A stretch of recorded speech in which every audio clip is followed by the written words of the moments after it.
Hey guys, welcome back to Play Retro. Today we're going to have a look at the Powkiddy V90. This is just going to be a quick impressions video of my time with this device and the little time I've had it. I haven't had it long enough to give a proper review, so this is just going to be a quick video just discussing some things I found so far in my time using it. You know, some of its little quirks and features. This thing is actually pretty unique because it is the only clamshell device retro handheld you can get right now.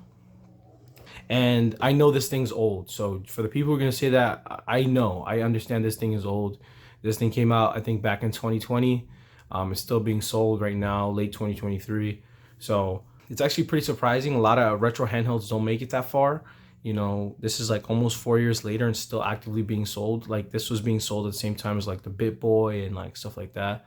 So like a lot of those other handhelds, they're just like not easy to get. This thing's like super popular for some reason, and it's still being sold. And I think that's for a few reasons. We'll actually get into it. One of them obviously being like its design. It's a clamshell.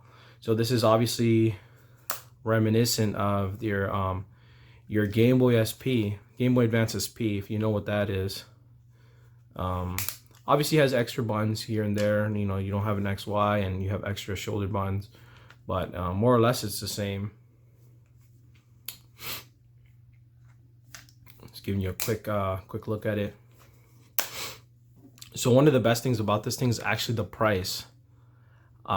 This thing is super cheap. It's like I actually picked mine up on Temu for $30, but you can get this thing on Amazon for around 40, maybe 41, and that's a really good price. So this thing can't handle everything. It can play basically up to Genesis, but for the price, you're getting so much value.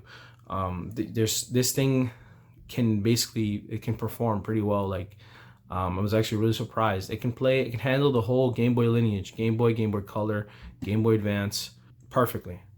And then some of your other systems, it works fine. And like there's so many things that I thought about this device is so wrong. Back to the price. I picked this up actually on Temu. That's why it is de-branded. You see right here, it actually says 64-bit, which is kind of hilarious because this thing's definitely not 64-bit. This thing probably plays like 16-bit max.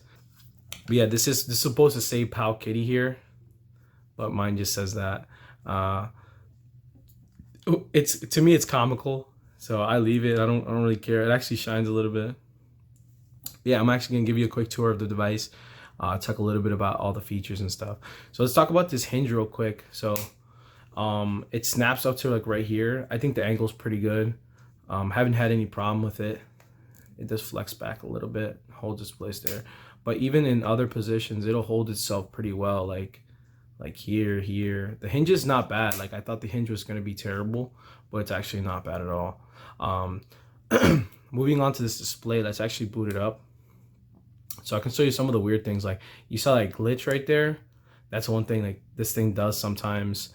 It's just weird stuff like that, but it's only when you boot it up, and yeah, pretty much only when you boot it up you'll ever have that. And here you see I kind of have my little custom firmware going. I do want to get into a game real quick so you guys can have a look at this display.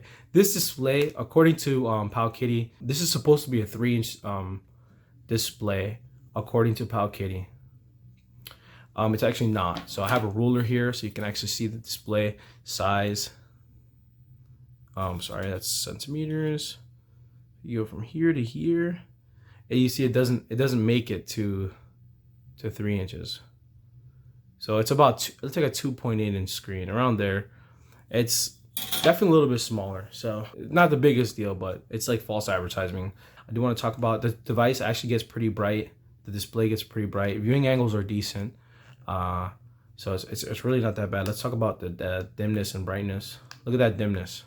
This is like, it feels like, you know, like when you turn off the Game Boy SP, when you press the button here, that's what it feels like. It just goes off. Like it's really good for like nighttime gameplay. And then going back to brightness, it gets super bright, like pretty decent. Oh, I hit suspend right there. Sorry guys. Yeah, it's not super bright, but it's definitely bright enough for me. So yeah, the brightness range is good. Viewing angles are good. This is an IPS. So, you know, hopefully you can see that on camera pretty well, you know. Aside from that, let's talk about the resolution. This thing's actually a 320 by 240. So it's not the sharpest screen in the world, but I mean, for these retro systems, it works, you know.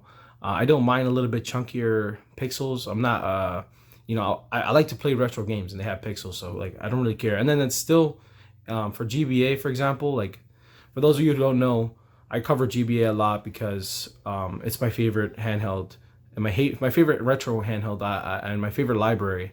You know, I absolutely love Game Boy Advance. It's what I really wanted to play when I bought these things.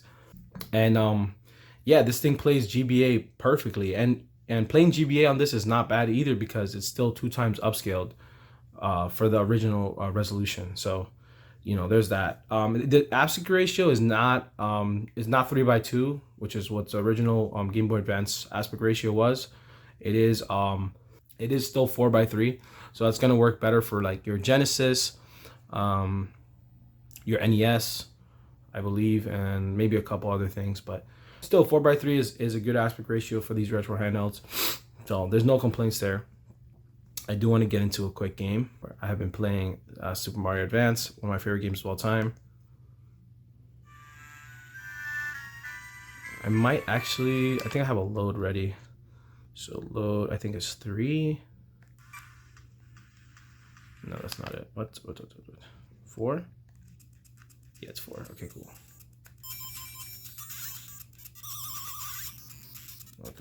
So try to play through the camera. That's never a good idea. So there's a little fireball coming. Okay, it's getting hectic. It's getting hectic. We gotta stop these crabs. Stupid crabs. Well, almost got hurt right there. Let's go with the easy power right there. Oh, nope. Nope.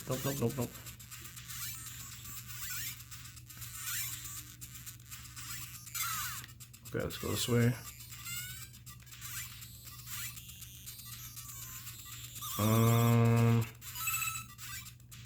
Dang it. What am I doing? I have to move.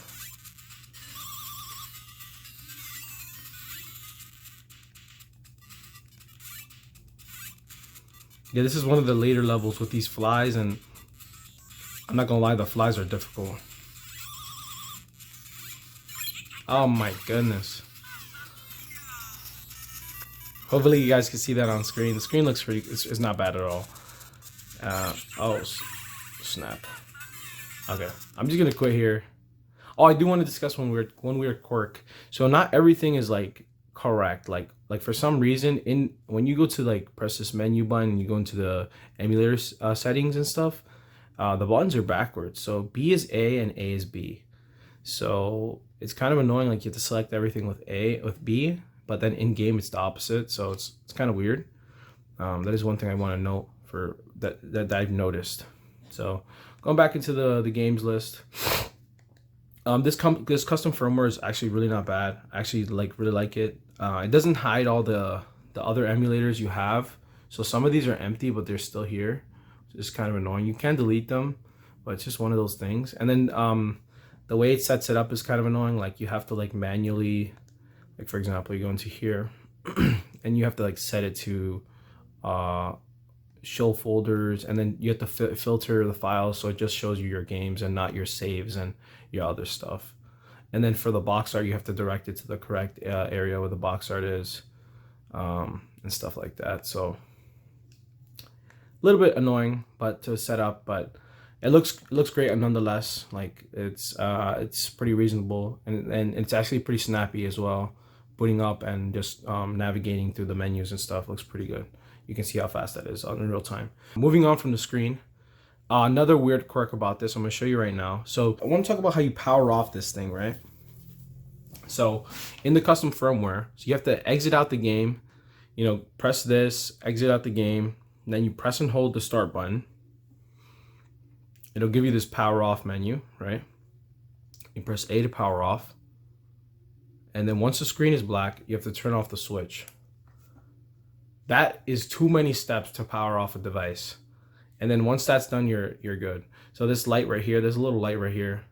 On my device, for some reason, it's orange, but I've seen other people's is like not orange.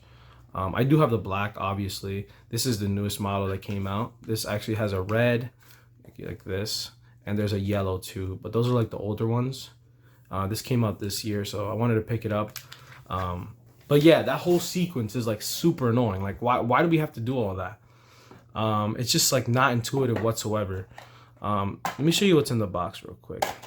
I want to show you one thing. They actually put a note in here about the whole powering down sequence and what happens if you don't power down correctly. Oh man, it's not in here actually. I might have thrown it away. Whoops. Sorry guys. Basically, I'll see if I find it online or something. I'll show you a little paper. It says like, make sure you power the device down in software and then turn off the switch, or else you'll have an unclean shutdown and it could lead to data corruption in the SD card. Hey guys, I did want to show you what actually happens when you have an unclean shutdown. So I'm gonna boot this up real quick, and then I'm not even gonna power it off in software. So you guys can see what happens. Give this 1 second. Okay, so here we're on the menus, right? I'm not even gonna power it off. I'm just literally gonna hit the switch right here. Unclean shutdown. Ready? Now I want you to see what happens. Unclean shutdown detected. Checking FAT32 partition.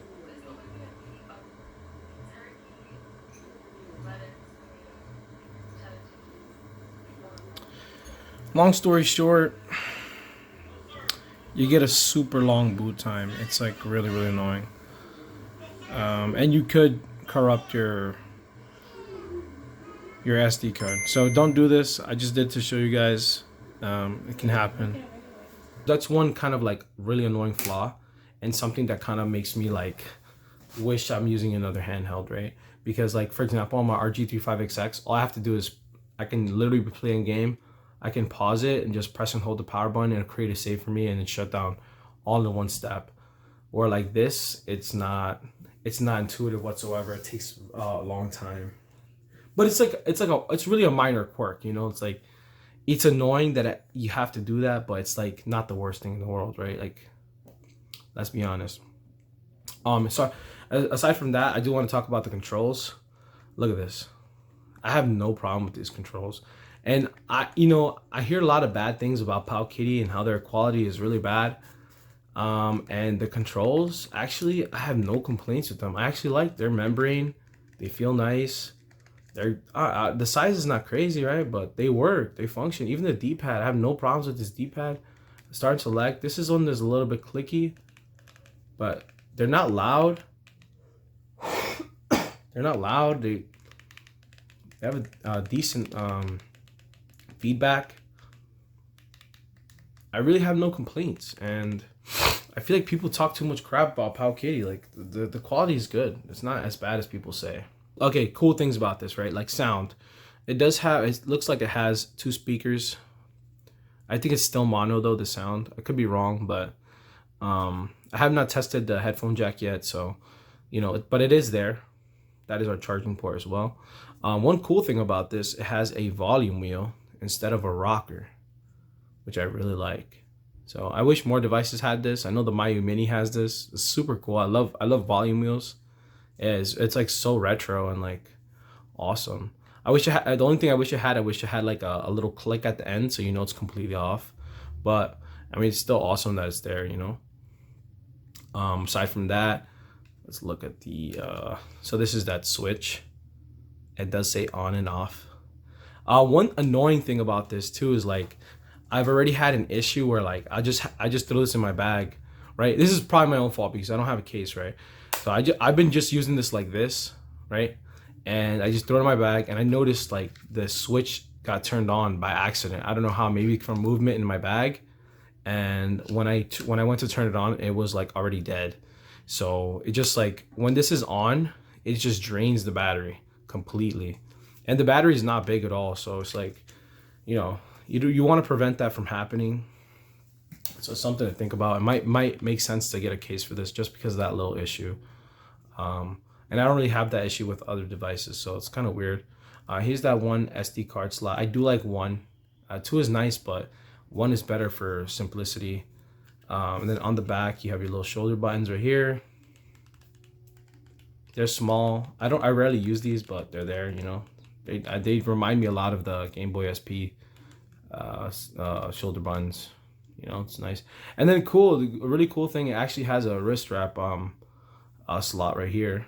So I do have the black to match the black, so it's pretty awesome. You know, I like that. I do appreciate when they do these things, because some people do like having it. It's nice to feel secure, you know, holding these things, because they are somewhat fragile. Oh yeah, and also talking about the build, right?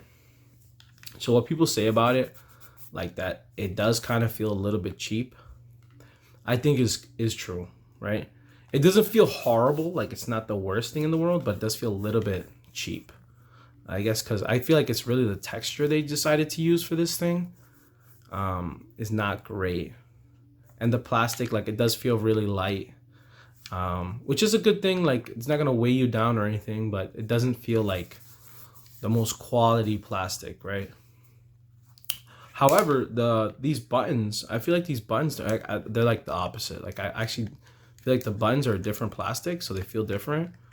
So I like the buttons, but the shell feels a little bit cheap, being honest. But I mean, what can you expect, right? At 30 bucks, you know what I mean? I do want to show you the battery. So that's another thing about this thing, right? It has the tiniest battery. So, but the cool thing is, this is an old, like, Nokia battery. It's like an old phone battery, so they're super swappable. So if you look right here, hold on, I'm gonna actually pull this out so you can see the amp hours and all that. So it is a little bit tight. Because like the prongs like push against it really well, but like it doesn't have a connector or anything. It just connects right here. So you can see this is the battery. It's only 1020 milliamp hours. Like, it's this tiniest thing, and it's like so small. Cool thing about this though, they're so, like, since it's an old battery, you can find these like anywhere. On Amazon, I've seen like 2 for $8, so like $4 a piece. You can have like 3Ds in your bag and just, like, you know, play as long as you want, you know, until it's like close to dead, and then you can just swap them out real quick. It's like super simple. You don't really need tools. Like me, I'm being extra and using this only because, like, I can't, for some reason I can't like nudge it in there, but it's fine. It only goes in one way, you know, and boom, that's connected and you're good to go. So that's a pretty cool thing. Even though the battery is small, at least it's like really easy to swap out and you don't need tools or anything. So I think this device is not bad for traveling and stuff, you know, or taking it somewhere, like to shout out Tech Dweeb. He talks about taking this thing camping. Yo, his channel is so funny. You guys should check him out. But yeah, like I completely agree. I think this is a good thing. You could probably take this camping, no problem. I thought I was going to hate this thing. I thought this is going to be like a piece of crap device. I feel like the people that have the fans of this device are right about it, you know? It is a good device. Like, all things considered, it's really cheap. It plays a very good amount of games, despite it not being able to do SNES and PS1, which is technically advertised to do that, and it's kind of weak. It still does a lot of things right. The controls are good. It's the only clamshell on the market. It's super cheap. Sound is decent. Like, I can't really complain about the sound. It has unique things like the battery, the little volume wheel, the clamshell design. It doesn't have any joysticks, which I really like. So it's like very compact. You know, it folds up into this little tiny thing, which is what, like a few inches, like 3 inches by like a 3x3 square. Like, that's crazy. It's so small, so pocketable. It's a little thick. It's about 1 inch thick probably. And I'm kind of impressed it does things so well. I thought this thing was gonna have like issues playing. Like, it would be like stuttery and like you'd have audio problems and stuff like that. But from what I've been playing, it's fine. I'm actually having a really good time with this thing. Like it's actually really fun. Like I can't complain about it. Maybe I'll boot up some Sonic so you guys can check that out, see how it looks, because it does take up the whole screen. So I think it's better for showing off this game. Let's see if we find SA Sonic and Knuckles. I was playing this. I think audio is not amazing, like I said.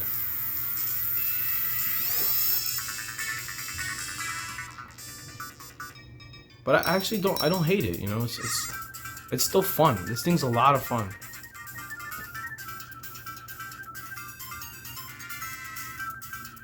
And I think the biggest thing people have said is, you know, this thing is like it's peak value. Especially you get it even cheaper than 40 bucks. Like things at this price usually are not this good. You know.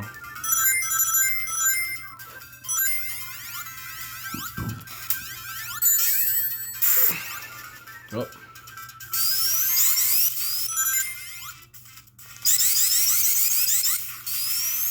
Whoa. Oh. Oh, I'm super bad. Sorry, guys. So you have to witness this. Tails, come on. I love the way this Sonic sounds when he does like a downspin. It's crazy. On Genesis, everything sounds a little bit better.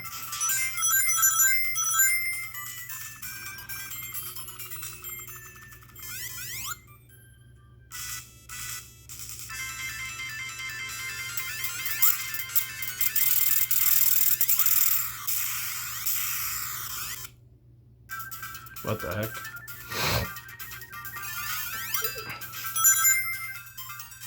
Yeah, I'm gonna stop it there. That was a pause, by the way. The game did not freeze, just in case you thought, because you can pause. Because it's Genesis Pico Drive. Let's exit here. And it's only certain ones, like in GBSP is backwards, but like you saw, Genesis was fine. I do want to show you some of the other stuff you get in this this custom firmware if you decide to install it. So you have a game section, so you have a bunch of like cool stuff like Doom, Cave Story, Outrun, a few arcade games here and there, some other weird stuff. I don't know what this stuff. This is like a weird. It looks like that game. Forgot what it's called. Flappy Bird. No, Flappy Bird. Was that what it's called? It was Flappy Bird. Yeah, you just jump through the pipes and stuff. It's a stupid game, but. And then you have your little settings here. I want to show you that. Change your language. This date and time thing is kind of stupid because it'll always reset to this because this thing does not have a real-time clock. So if you change this, it's always going to come back to this. So just don't play with this thing. Listen, you can also change the screen timeout. A couple things here, the backlight, the audio. Even though you have shortcuts for that, you can do it in here, and then you can reset settings. That's pretty cool. And then you have themes. So you can change the stuff. I don't mess with this. I'm actually really like the theme, the default theme this thing has. So I don't really change that stuff. And then you have about, I think it's an about, and then you have this another alternate way to power off. So you could just click that and just turn off the device. And then don't forget this part. Super important. Don't forget that part.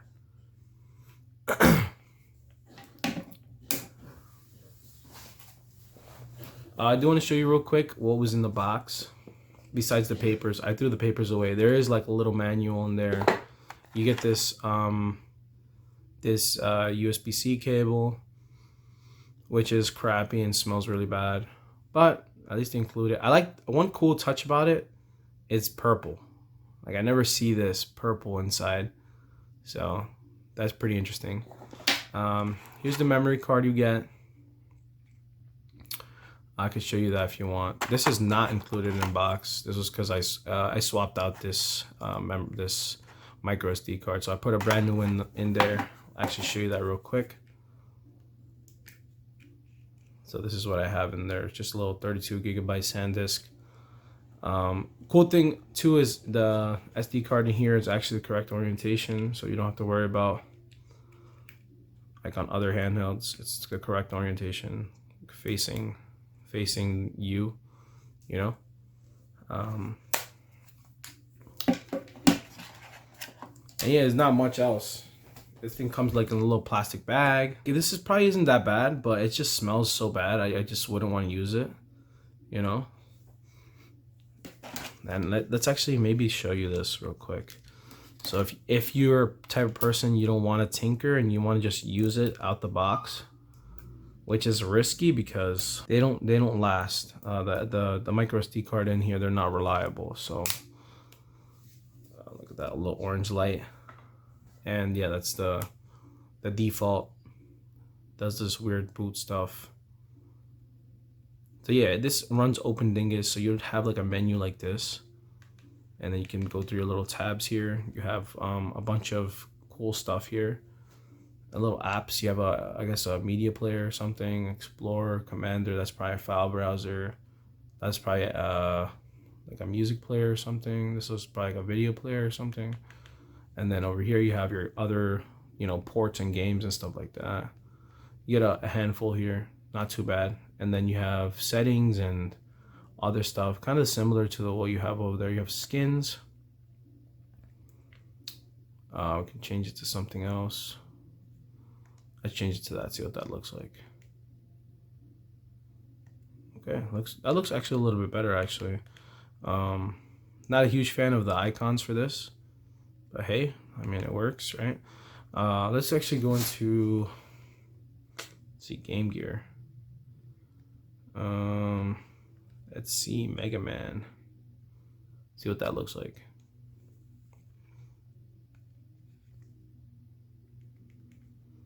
I'm guessing that glitchy screen is actually from the custom firmware, because I didn't notice it on when I actually turned it on here. So that might be part of the custom firmware for some reason.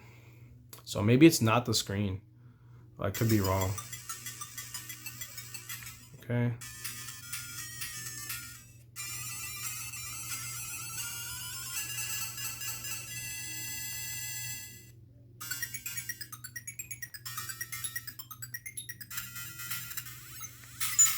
Oh snap.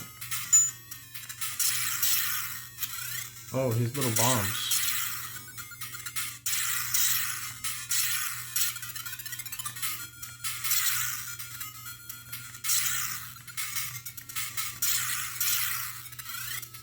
This is my first time playing this game, so I don't know anything about this game.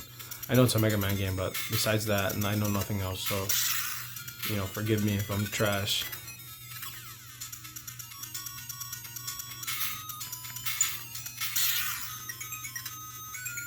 So yeah, I will be working on the full review of this thing, so I can give you guys a more thorough opinion. I don't like to just have something for a few days and just give you a review, because I feel like it doesn't do the device justice.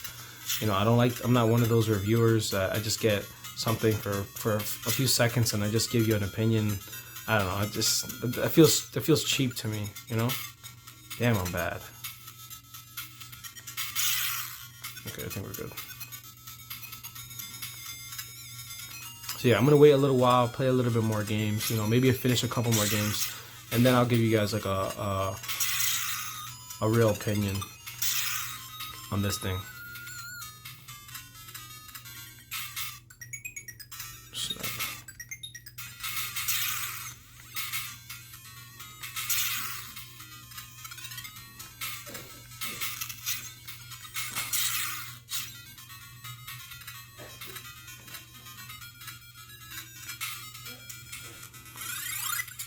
So yeah, I'm gonna exit here.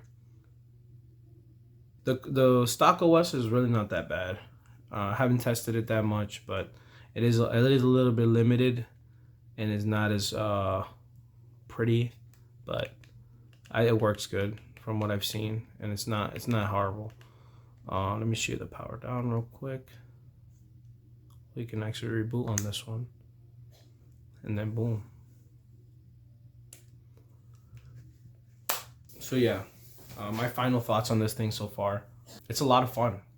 I can't hate it. I really can't hate this thing. It's I've been using it. I've been having a blast with it, despite its little, you know, flaws here and there. It still plays a lot of things. It's fun. and you can't get this other form factor anywhere else. And yeah, there have been rumors that Anbernic is working on a clamshell, and so is Powkiddy, but that's likely to be more expensive than this. So they're going to be in a different, like, you know, product tier. So this thing's still going to be the king of cheap. And it's a great way for a lot of people to, you know, step their, you know, wet their feet into emulation and, you know, these like retro handhelds. So I think this is a great device. Powkiddy, I do want to say this to you guys. You guys need to make a revision of this, make it a little bit better. Here are my thoughts on that. Give us a bigger battery, you know, same swappable battery. If you can find something just like this that you can just change out real quick, it's really cool. You could probably give us a bigger screen, like fill up this whole thing so there's less bezel. Probably 3.5 inch, I think you guys can do easily. Controls are fine, have no problem with them whatsoever. Maybe upgrade the speakers a little bit so they have a little bit better sound. Keep the volume wheel, and then just figure out this freaking power button situation. If you could just put a regular button that you press and hold, I think that might be a little bit better. Even though I really like this switch, I wish they can make the switch work. If they just kept the switch but made it work somehow, like it's like it, you know, powers down software by itself, so it doesn't have to do all that thing, and then give you an unclean shutdown stuff and all that. Yeah, they need to make a revision. I think a lot of people, true fans of this device, they deserve a version 2 of this thing, you know. So yeah, guys, if you guys are gonna are thinking about picking this up, I would definitely recommend Amazon, but you can also, you know, get it wherever you want. Temu is not bad, unless you don't like this 64-bit stuff, de-branding and stuff like that. If you like clamshell devices, drop a like on this video. If you like this sort of content, definitely subscribe and check out my other stuff. I will be dropping a review on this device and also the Mayu Mini Plus coming soon. I'm working on that stuff. So yeah, that's been the video. Thanks for watching. I'll see you in the next one.